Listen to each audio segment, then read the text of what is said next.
In 2020, there was a lot of social reckoning around systemic issues in populations in North America and beyond. So we listened to Calgarians about institutions, including the police here in Calgary. As a result of that, we came back and made a number of commitments, and one of those commitments was around the collection and analysis of race-based data. In some provinces, the police and other institutions are mandated to collect race-based data. That's not the case in Alberta. It's our first step because even when you collect the data and you analyze, it basically tells you where there is disproportionality or disparity, but it doesn't tell you why. Disparity speaks more to a state of being unequal or inequitable outcomes or treatment during interactions with CPS. Disproportionality is a state of either being under or overrepresented in a sample, and then comparing that to a reference population.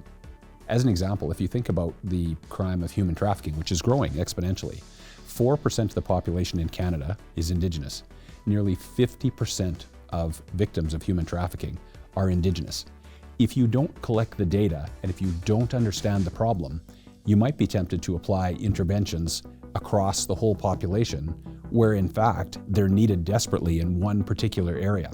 In many cases as police, we're well down sort of the continuum in terms of when we might deal with people.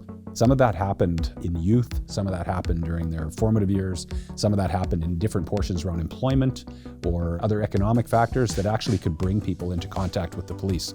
It's part of the system, so understanding who the police are dealing with so that you can go back and kind of re-engineer some of the issues in the system, that's the key.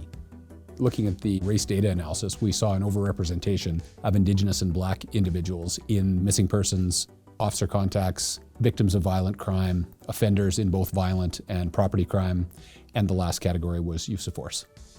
The other part of it is people's perceptions and their lived experience.